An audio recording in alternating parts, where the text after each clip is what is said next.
What is going on, guys? It's me, Severin7, and today I'm bringing you the top 7 cards I am most excited about that I think are going to have the most impact on Standard, at least for me, from a brewer's heart. But I do think a lot of these cards will actually end up being competitive as well. So with that, let's go ahead and get right into that list.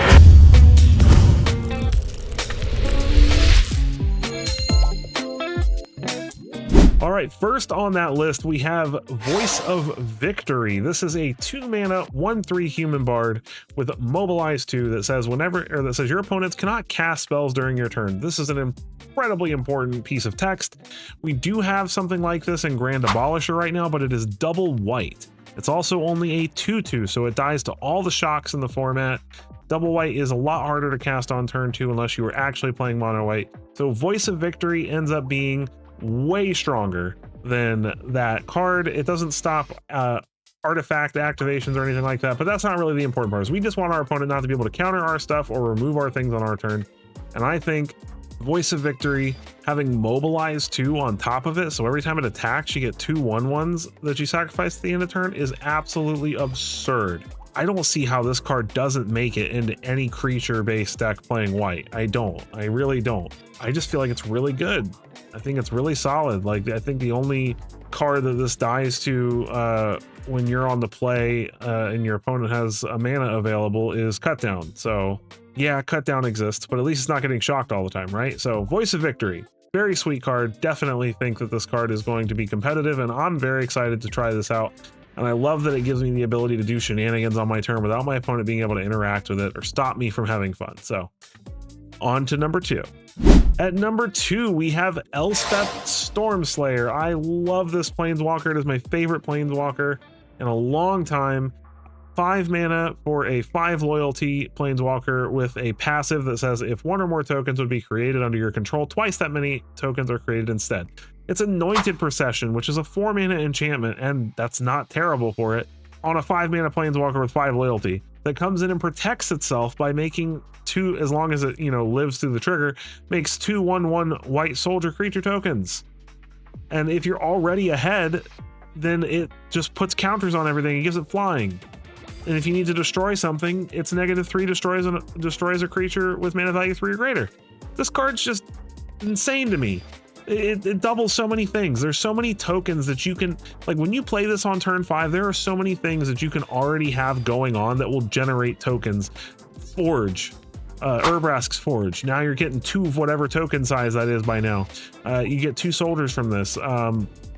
If there's anything else on the battlefield that creates tokens every turn, you get double tokens on that. At subsequent turns, you can do all kinds of crazy shenanigans with this. I think Elspeth Stormslayer will see play in mid-range white decks. I think that mid-range white decks might actually have some legs in this format. I mean, I don't know. I know mono red and bounce are very difficult to defeat, but I think that this set will help shake things up enough that a card like this might actually be able to see play. And I mean, it's not a bad control card. It's just every turn pumping out soldier tokens, eventually you 0, put a bunch of counters on them and win. So like, you can even play this in a control shell, and I think it's really, really sweet. Let's get on to number 3.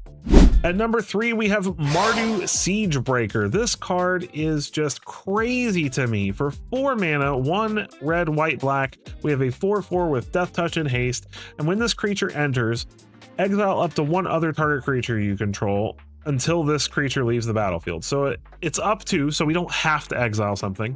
And then whenever this creature attacks, for each opponent, create a tapped token that's a copy of the exiled card attacking that opponent. At the beginning of your end step, sacrifice those tokens. What?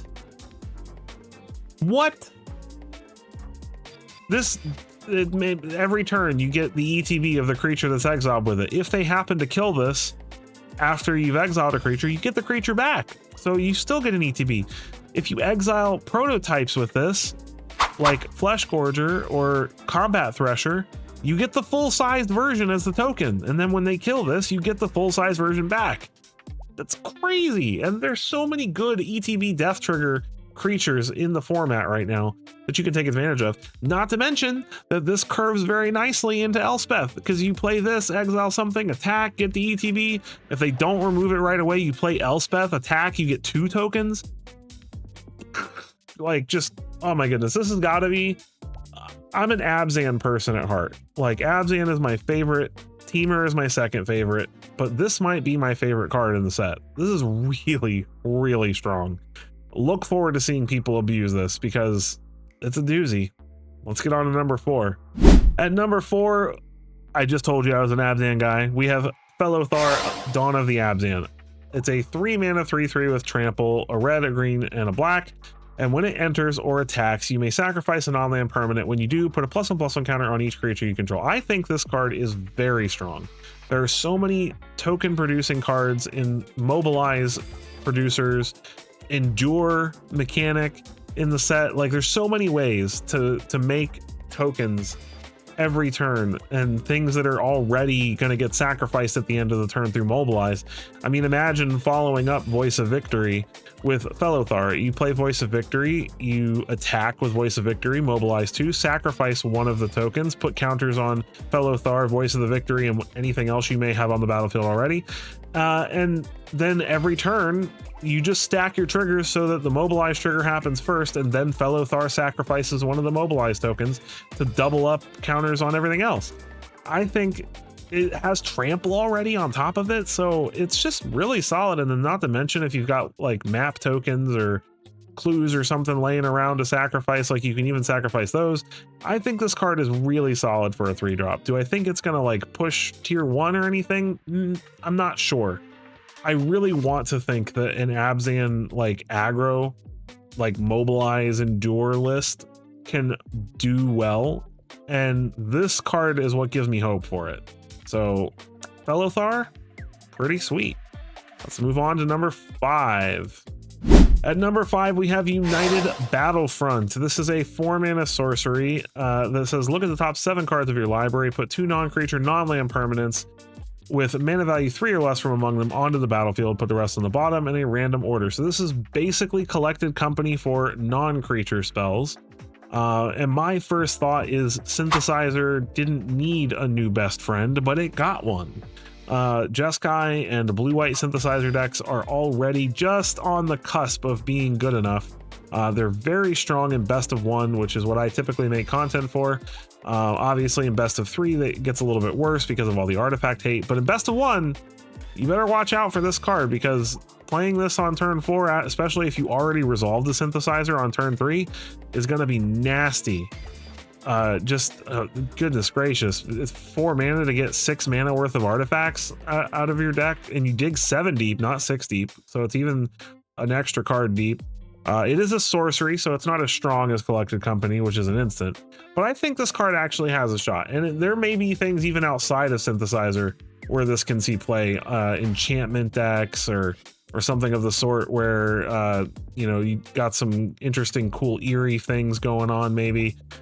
So I think that for a card like this, the ceiling is pretty high, potentially. So I really am excited. I don't think, like, when I think competitiveness, this is probably a little lower on the list of competitiveness, but I think that this card has a lot of fun brew potential. I'm really excited to brew some decks with it, and I think maybe, just maybe, somebody might be able to break this, because it's a very strong effect, and cheating on things like this is always really nice, and just the selection alone is always very good.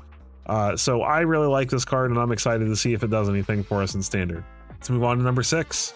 All right, at number 6, we have Fangkeeper's Familiar. This is another one of my favorite cards in the set. This is a Sultai 4-drop, 1 a black, a green, and a blue for a 3/3 with flash. When this creature enters, choose 1. You either gain 3 life and surveil 3, destroy target enchantment, or counter target creature spell.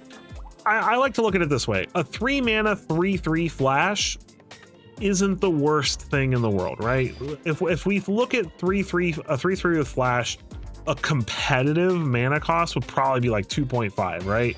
Like a 2-mana 3/3 flash would be busted. But I guarantee you that people would still not play a vanilla 3-mana 3/3 flash, right? So it's just on the cusp of being a 3-mana ability, right? For just a 3. So if you look at any of these other things, they're all at least 2 mana, except for maybe the gain 3 life, but the surveilling 3, that's a lot of cards deep. And in Sultai, if you're looking to have stuff in your graveyard, surveil 3 is very valuable. So, I mean, destroy an enchantment typically costs 2 mana at instant speed. Countering a creature spell, 2 mana at instant speed.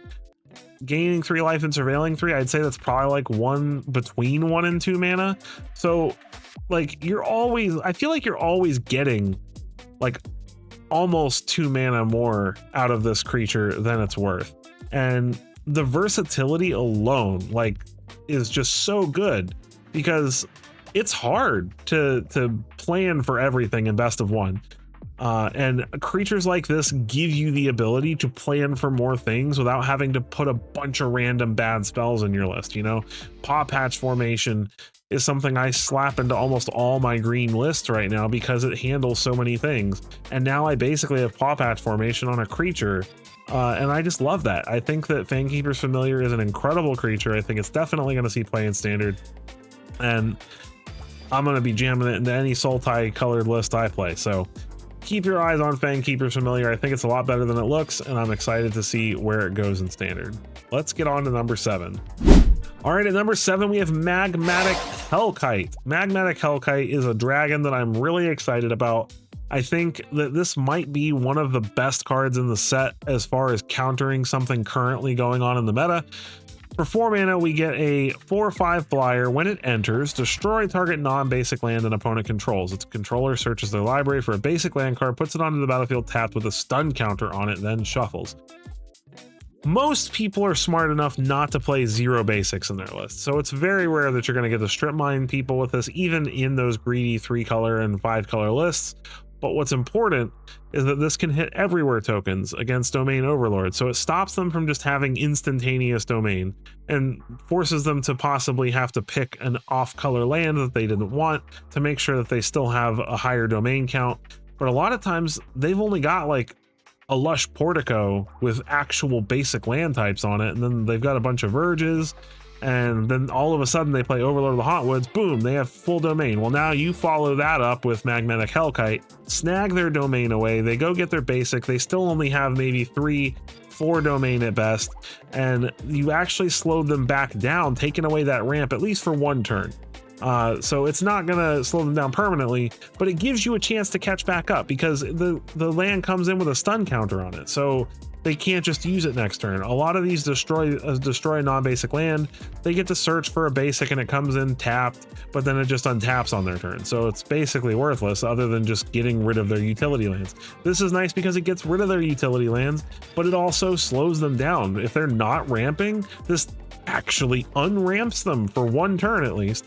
And I think that this card is just insane. I think that any kind of big mid-rangey red deck that comes out, or if a Dragons list actually ends up being competitive, I think Magmatic Hellkite is going to be a big problem for domain decks and for decks that are relying on utility lands and things like that. And I really love this card, so I'm definitely going to be slapping this into any red decks that I can. And I think that you also should give this card a try. I think it's a lot cooler and better than it looks as well. And yeah, I think it's a really strong dragon. So it's good to see something like this where it actually slows the opponent down rather than just cutting off a color temporarily for like a half a second. So with that, that is my top 7 cards, or as I like to call it, 7 sevens, top 7 that I'm excited about. I'm also very excited about Skirmish Rhino. I think Skirmish Rhino is a really fun card, and I think there's a lot of cool ways to bring it back from the graveyard for cheap if it gets killed and removed, and just blinking it and things like that. It just reminds me so much of Siege Rhino, and I know that it's probably not that good, but I'm excited about it because it just gives me that nostalgic feel of back when I was casting Siege Rhinos all the time and doing fun things with them in Standard. So yay, Skirmish Rhino. And then I also think that the new Ugin is pretty cool, and I'm definitely looking forward to trying to build a mostly colorless control list to see if we can take as much advantage as possible of his passive. I think he's very strong, so definitely interested to see if I can craft up something cool for that.